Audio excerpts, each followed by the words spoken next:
कक्षा 9 के मेरे प्यारे विद्यार्थियों, बहुत बहुत स्वागत है आप लोगों का आज के इस नए वीडियो में। मेरे प्यारे विद्यार्थियों, पुनरावृत्ति की यात्रा हम लोग लगातार कर रहे हैं और इसी पुनरावृत्ति की यात्रा में आज हम लोग जिस पड़ाव पर हैं उस पड़ाव को देखिए क्या कह रहे हैं। यहाँ लिखा है कक्षा 9 विषय हिंदी भाषा और हिंदी भाषा में पाठ समास और समास की पुनरावृत्ति की बात हम लोग कर रहे हैं। मेरे प्यारे विद्यार्थियों, पुनरावृत्ति का अर्थ हमने आपको बताया है कि आफ्टर पुनरावृत्ति, otherwise the time of revision के समय या पुनरावृत्ति की का मतलब है no doubt session, no doubt point. अगर हमने पुनरावृत्ति किसी पाठ का करा दिया, इट मीन्स कि उस पाठ में फिर किसी भी प्रकार का डाउट नहीं रह जाना चाहिए।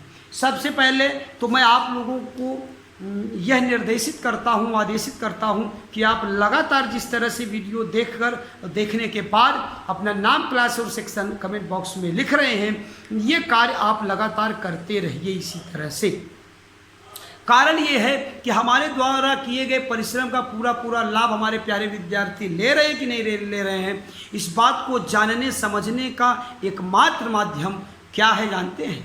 आपके द्वारा लिखा गया आप कमेंट बॉक्स में आपका नाम, क्लास और सेक्शन, उसी से हमें ये भरोसा होता है कि हमारे प्यारे प्यारे विद्यार्थी पूरा लाभ ले रहे हैं। सो माय डियर स्टूडेंट, आइए चर्चा को आगे बढ़ाते हैं। समास की चर्चा पुनरावृत्ति पर हम करें, इसके पूर्व हम चाहते हैं कि हम अपने प्यारे प्यारे विद्यार्थियों से इसके पहले के वीडियो पर थोड़ी सी चर्चा कर लें। जब हमने उपसर्ग का रिवीजन कराया, पुनरावृत्ति कराया, तो हमने प्रत्यय को जब हम पढ़ाने लगे तो हमने प्रत्यय पढ़ाने से पूर्व हमने उपसर्ग की चर्चा आपसे किया। आज जब हम समास पढ़ा रहे हैं तो हमारा ये दायित्व बनता है कि हम थोड़ी सी चर्चा हम और आप मिलकर प्रत्यय पर कर लें। तो प्रत्यय को हमने बताया, प्रत्यय की परिभाषा हमने दिया, कृत प्रत्यय, तद्धित प्रत्यय, कृदंत शब्द किसे, तद्धितांत किसे कहते हैं, कृदंत शब्द किसे कहते हैं, ये सब भी हमने बताया। डेफिनेशन बताया बड़े अच्छे से, उदाहरण बहुत सारे बताए, उनको आपने समझा भी, उसके साथ बहुत सारे अभ्यास कार्य भी हमने आपको दिया। उसमें से आपको मूल शब्द और प्रत्यय अलग करने के लिए भी बहुत सारा हमने शब्द दिया और हमने कहा कि मेरे प्यारे विद्यार्थी इसी तरह से आप अभ्यास करते हैं। ये थी आपकी पुरानी चर्चा।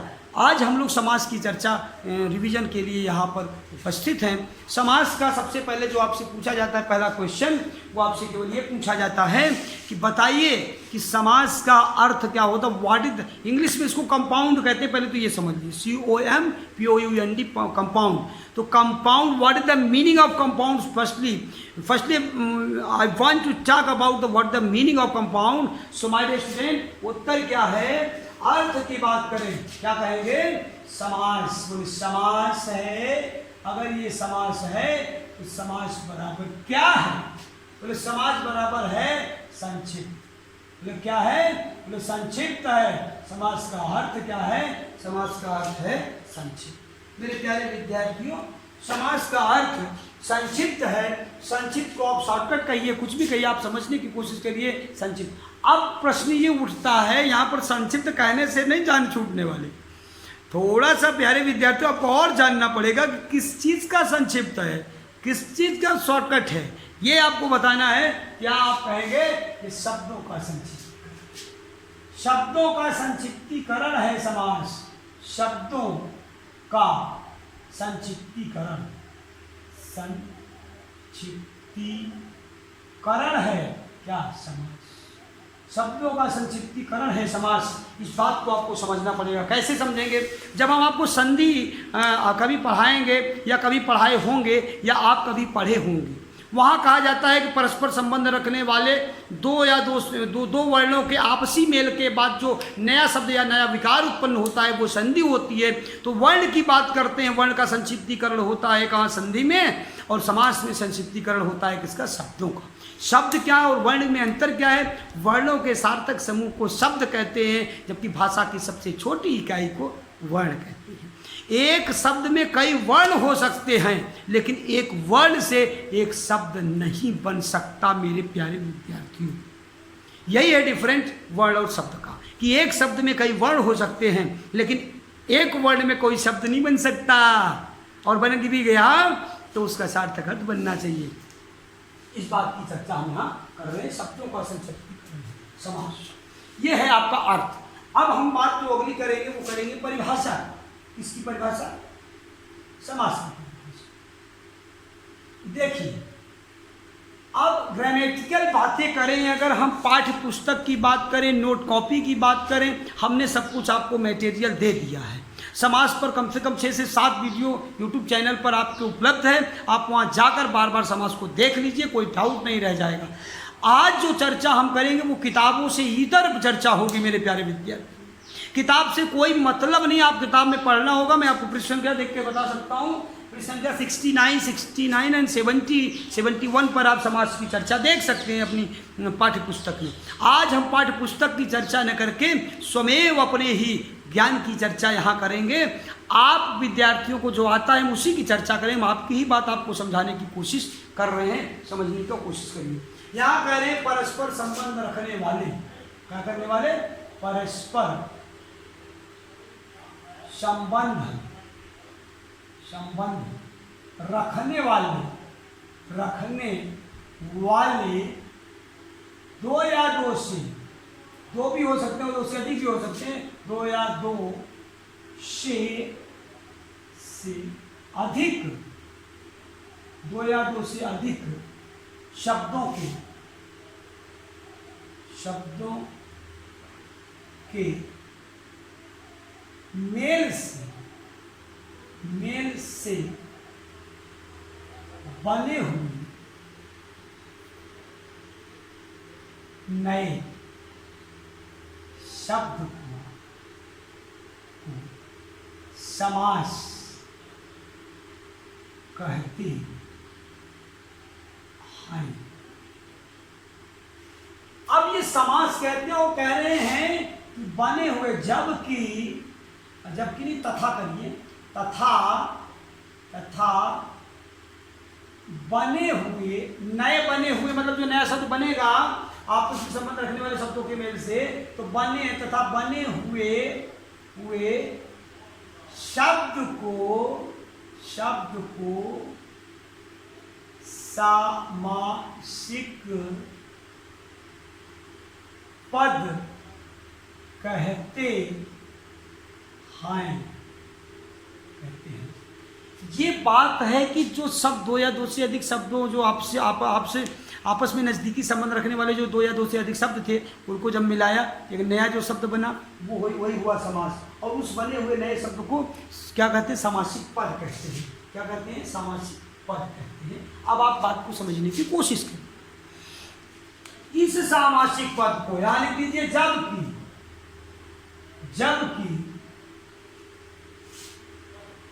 सामासिक पद को पुनः अलग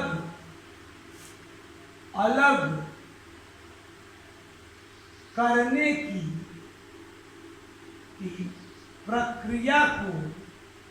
प्रक्रिया को समास विग्रह कहते हैं।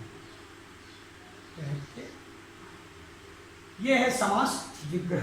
दो बातें आई हैं, एक तो आया है सामासिक पद और दूसरा आया है समास विग्रह। ये समास विग्रह। अब आप बताइए कि क्या आपसे कोई पूछेगा संक्षिप्त समास किसे कहते हैं, संक्षिप्त आप नहीं बता पाओगे। परस्पर संबंध रखने वाले दो या दो से अधिक शब्दों के मेल से जो नया पद बनता है वो समासिक पद होता है, समास होता है, ये नहीं बता पाएंगे। हैं? समासिक पद को फिर से जब अलग कर दिया जाए, तोड़ फोड़ के उसी तरह से पूर्वावस्था में कर दिया जाए, तो उसे समास विग्रह कहते नहीं बता पाएंगे। अगर बता लेंगे तो आप अच्छे विद्यार्थी, मेरे सबसे प्यारे विद्यार्थी आप बन सकते हैं। नहीं बता पाएंगे तब भी मेरे प्यारे विद्यार्थी रहेंगे। परिश्रम करिएगा, बहुत अच्छे विद्यार्थी आप बन जाएंगे। अच्छे तो आप हैं ही, कौन कहता नहीं अच्छे। आपको बहुत अच्छा बनना है मेरे प्यारे बच्चों, इसलिए आपको परिश्रम करना है। आइए उदाहरण के द्वारा समझते हैं। यहाँ लिखिए उदाहरण या जैसे, उदाहरण या जैसे। अब उदाहरण की बात करें तो हम कह सकते हैं कि राजा का पुत्र, बोले राजा का पुत्र। ये कितने शब्द हैं? How many words in this sentence?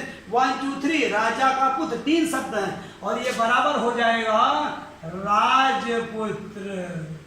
बोले रसोई के लिए, रसोई के लिए घर।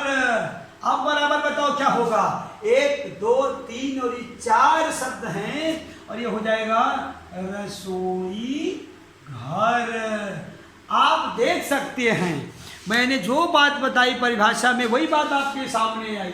बोले आपस में संबंध रखने वाले इन शब्दों के समूह के द्वारा जो नया शब्द बनेगा वो सामासिक पद होगा। बोले राजपुत्र सामासिक पद है। आगे देखिए रसोई, आपस में संबंध रखने वाला ये इन शब्दों के मेल से जो रसोई घर बनेगा। रसोई के लिए घर को रसोई का किचन ही कहते हो ना भैया।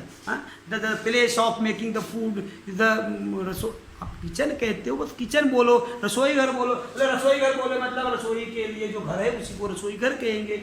ये है समासिक पद। और ये समासिक पदों को अगर फिर से कह दिया जाए अलग करने के लिए तो ये हो जाएगा, ये है समास विग्रह, ये है समास विग्रह, ये है समास विग्रह और ये है समासिक पद।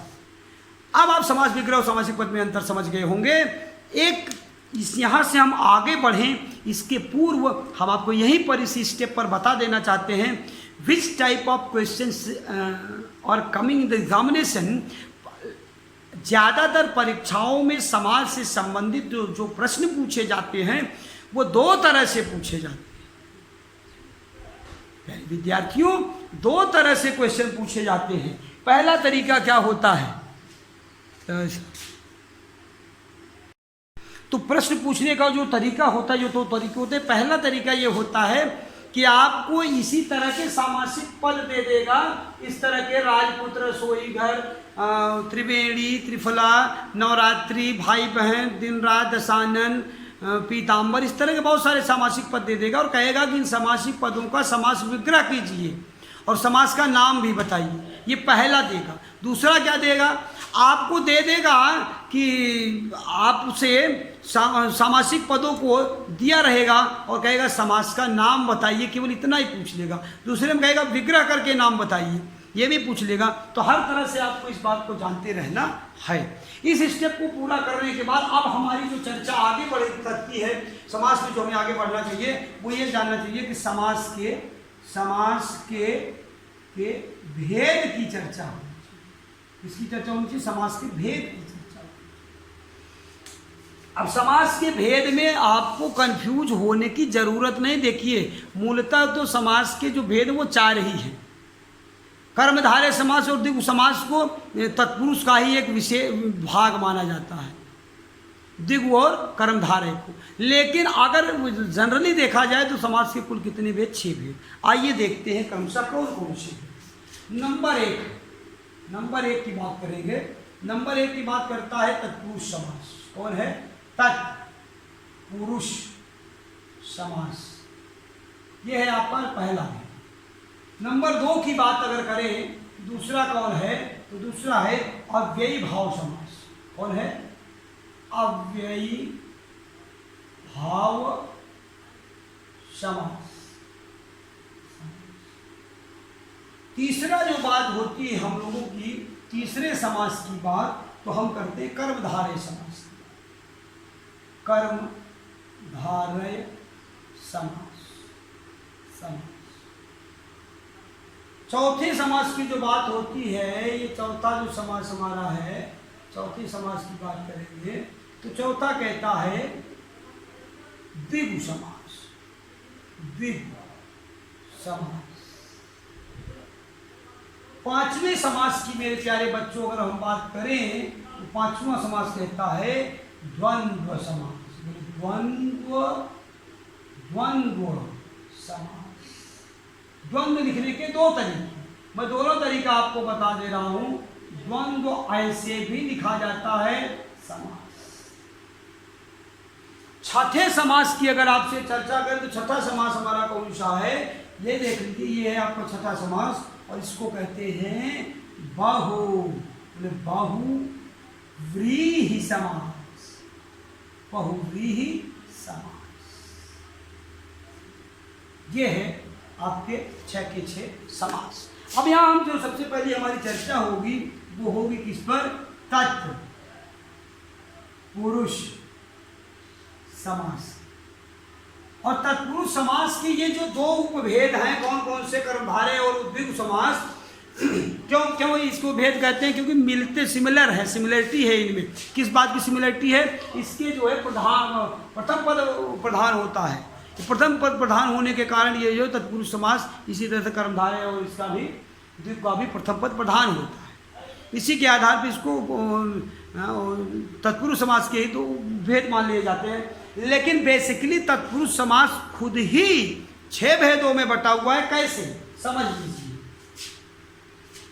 आप यहाँ कहें, मैं यहाँ बता सकता हूँ आपको कि कारक के आधार पर, कारक के आधार पर द्विगु समास के कितने भेद हैं? 6 भेद। अब हमारे कुछ बच्चे क्वेश्चन कर सकते हैं।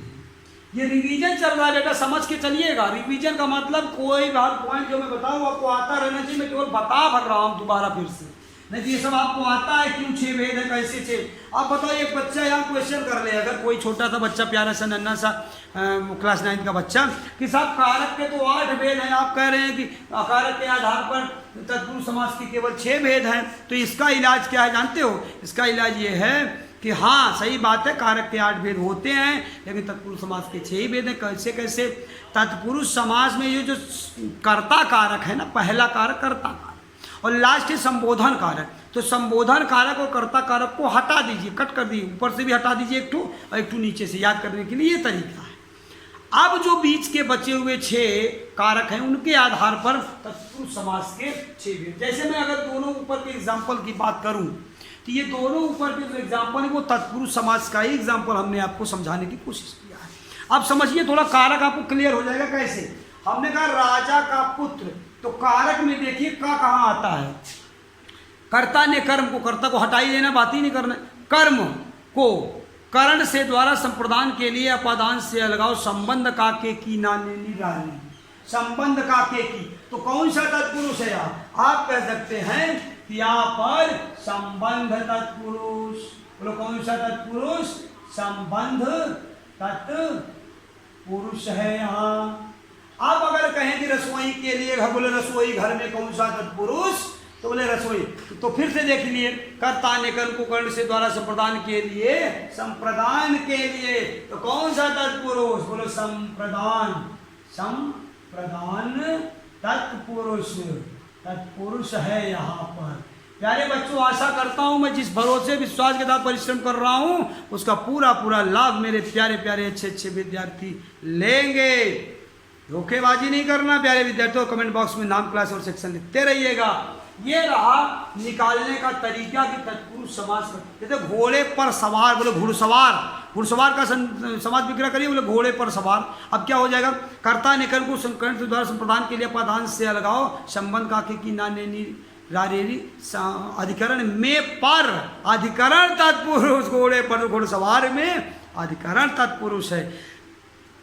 कि तत्पुरुष तो दुनिया बता लेती है प्यारे बच्चों, अगर इनके 6 भेद बता लिए, ये होता है मतलब मेरे साथ काम करने का, मेरे साथ पढ़ने का। थोड़ा सा अलग होना पड़ेगा आपको, थोड़ा सा स्पेशल करना पड़ेगा, कुछ नया करना पड़ेगा, कुछ अच्छा करना पड़ेगा मेरे साथ काम करते हुए। मेरे प्यारे विद्यार्थियों, मैं इस बात को आपके क्लियर कर देना चाहता हूँ, ये है तत्पुरुष समास। अब अगर तत्पुरुष समास की हम बात करें तो कह रहे हैं जहाँ पूर्व पद विशेषण होने के कारण गौरव तथा उत्तर पद विशेष होने के कारण प्रधान होता है, वहाँ तत्पुरुष समास होता है। तो आप कह सकते हैं उत्तर पद प्रधान, ऐसा सामासिक पद जिसका उत्तर पद प्रधान होता है। उत्तर पद प्रधान, प्रधान होता है किसका? तत्पुरुष समास का। एक और उदाहरण यहाँ पर ले लो, घोड़े पर सवार में बताया, तो आप लिख सकते हैं कैसे? यहाँ पर जैसे करके लिख सकते हैं, जैसे जैसे घोड़ सवार। क्या हो जाएगा इसका विग्रह? घोड़े पर सवार। युद्ध में स्थिर, युधिष्ठिर में, अधिकरण में पर, ध्यान रखिएगा। युधिष्ठिर में भी अधिकरण तत्पुरुष है, घोड़े पर सवार। इसका उत्तर पर प्रधान होता है। इस तरह से आप बोले राजमाता, बोले राजा की माता, राजमाता, फिर काके की संबंध तत्पुरुष। इस तरह से आप इसको समझिएगा और जानिएगा। यहाँ पर हम आपके लिए लिख ले रहे हैं क्या, गृह कार्य। आप गृह कार्य को ध्यान से देखिए, क्या गृह कार्य आपको मिल रहा है। सबसे पहला गृह कार्य मिल रहा है क्या, समास का अर्थ तथा परिभाषा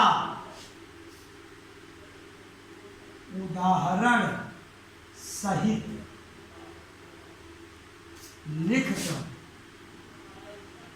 लिखकर अभ्यास करें। अब बच्चे कहें साहब याद करें क्यों नहीं कहते हैं, बोले क्लास 9th के बच्चे, सीबीएसई बोर्ड कहता है कि बच्चे बड़े हो गए हैं और क्लास 9 के बच्चे को हम रटाने का काम करेंगे, और ग्रामर में क्या रटा देंगे बताओ।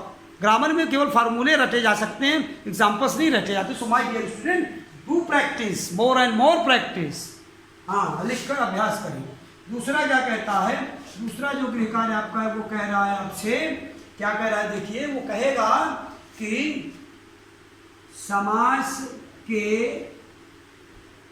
सभी भेदों के नाम, इसको आप याद कर लीजिए, भेदों के नाम लिखकर याद करें। ये आप याद कर सकते हैं और लगभग बच्चों को 95% से ज़्यादा बच्चों को याद होगा।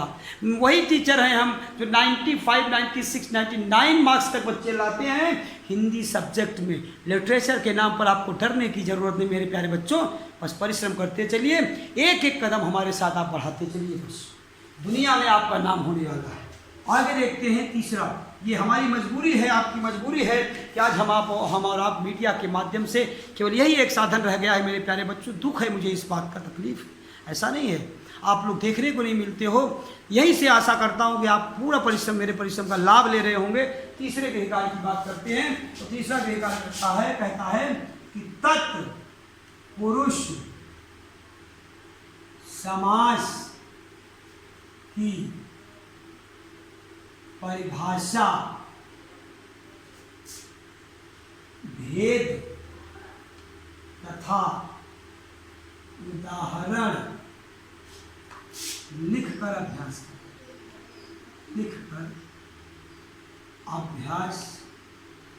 करें। अब भेद की बात वही होगी, किसके आधार पर, ये भेद की बात किसके कारक के आधार पर, कर्म तत्पुरुष, करण तत्पुरुष, संप्रदान तत्पुरुष, अपादान तत्पुरुष, अधिकरण तत्पुरुष, है ना। इस तरह से ये 6 के 6 भेदों को आप नाम लिख लीजिएगा, इसको याद करिएगा। तीनों गृह कार्य आप यहाँ पर देख सकते हैं। समास का अर्थ तथा परिभाषा उदाहरण से लिखकर याद अभ्यास करें। समास का अर्थ तथा परिभाषा उदाहरण से लिखिए, याद करिए। समास के सभी भेदों के नाम लिखकर याद करिए। समास के सभी भेद, 6 के 6 भेदों को हमने यहाँ लिखा, इसको लिखकर याद करिए। तत्पुरुष समास की परिभाषा, भेद तथा उदाहरण लिखकर अभ्यास करें। तत्पुरुष समास की परिभाषा, भेद तथा उदाहरण आप अपनी पाठ्य पुस्तक से भी थोड़ी सी मदद ले लीजिएगा और खूब अच्छे से पढ़िएगा। ये मिनिमम है, मैक्सिमम आपके ऊपर है, आप ज़्यादा से ज़्यादा ज्ञान प्राप्त करने के लिए कुछ भी कर सकते हैं, प्रयास करें। मेरे प्यारे विद्यार्थियों, इस आशा और विश्वास के साथ कि आप कमेंट बॉक्स में लगातार अपना नाम, क्लास, सेक्शन लिखते रहेंगे। कोई क्वेरी रहेगी, कोई डाउट रहेगा, कमेंट बॉक्स में लिखकर आप पूछते रहेंगे, मैं त्वरित समाधान करने की कोशिश करूँगा। और मेरे द्वारा किए गए परिश्रम का आप खूब लाभ ले रहे होंगे। अपने बड़ों और छोटों सबका ख्याल रखेंगे, सबका सम्मान करेंगे, खूब परिश्रम करेंगे। इसी आशा और विश्वास के साथ आज के लिए इतना ही। मिलते हैं नेक्स्ट वीडियो में, तब तक के लिए धन्यवाद।